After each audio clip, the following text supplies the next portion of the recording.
Hello दोस्तों, कैसे हो आप लोग। दोस्तों, जब भी हम स्टॉक मार्केट का नाम सुनते हैं तभी हमारे दिमाग के अंदर एक चीज आती है।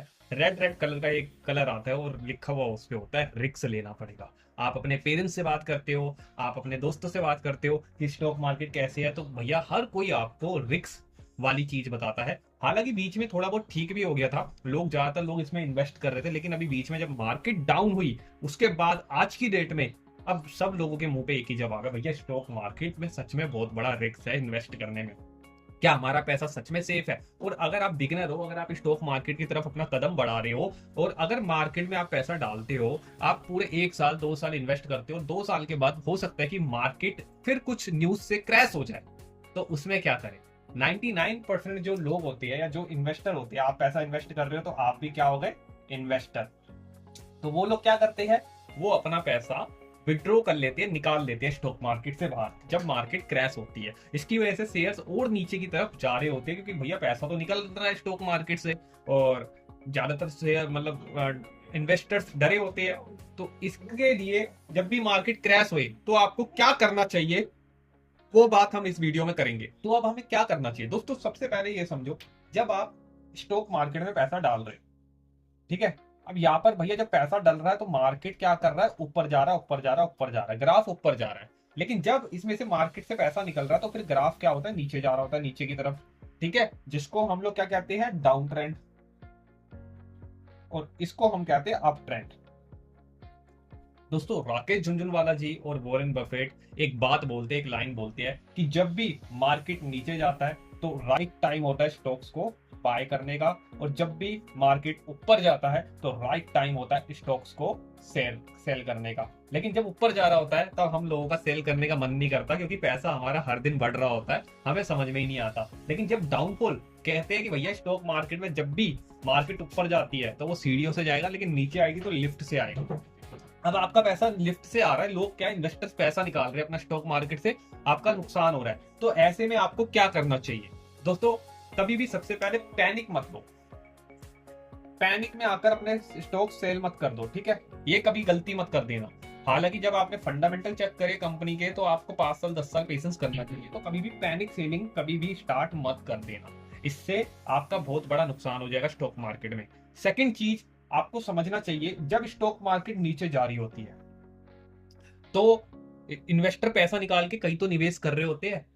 किसी का भैया अगर 10 लाख रुपए स्टॉक मार्केट में है तो वो स्टॉक मार्केट से 10 लाख रुपए निकाल रहा है, तो वो 10 लाख का करेगा क्या, अगर वो अपने बैंक में रखेगा तो उसका 10 लाख रुपए खर्च हो रहा होगा।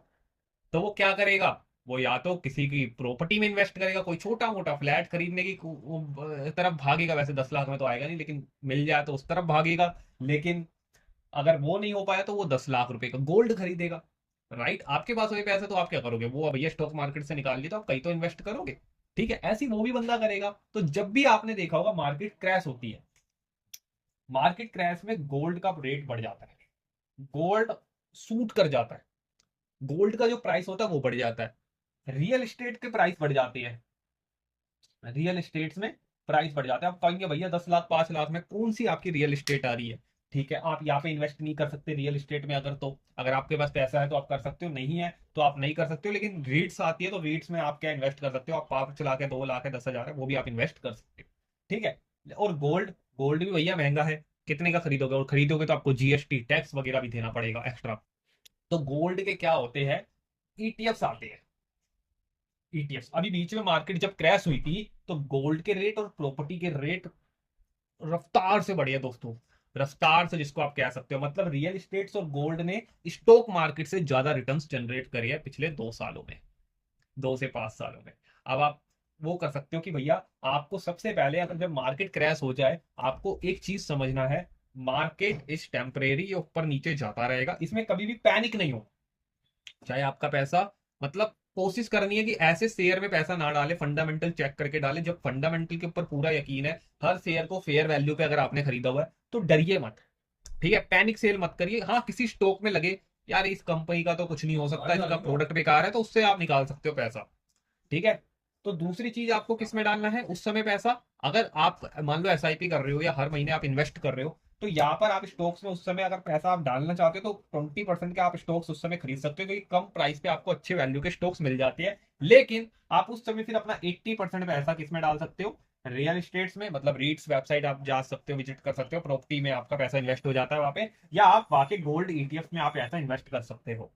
तो आप मार्केट अगर गोल्ड मतलब स्टॉक्स के नीचे क्रैश भी है तो भी जो आपका पोर्टफोलियो होगा वो भी अप ट्रेंड में आपको दिखाई देना शुरू हो जाएगा, अगर आप ये फॉर्मूले को अपनाते हो तो कभी भी मार्केट क्रैश में आपको डरना नहीं है। उस समय आपके लिए ये वाली जो एजुकेशन जो मैंने आज आपको बताई है, हो सकता है ये आपको पता हो तो बहुत अच्छी बात है, अगर आपको पता ना हो तो ये एजुकेशन आपके लिए बहुत अच्छी काम में आने वाली है। अपने तक ये एजुकेशन मत रखिए, इसे शेयर करिए और अपने दोस्तों को भी क्या अवेयर करिए स्टॉक मार्केट को लेकर। जितने ज्यादा लोग स्टॉक्स मार्केट में आएंगे देश आगे बढ़ेगा, आपका पोर्टफोलियो आगे बढ़ेगा, आप आगे बढ़ोगे तो देश ऑटोमेटिक आगे बढ़ेगा। थैंक यू सो मच, मिलते हैं नेक्स्ट वीडियो में।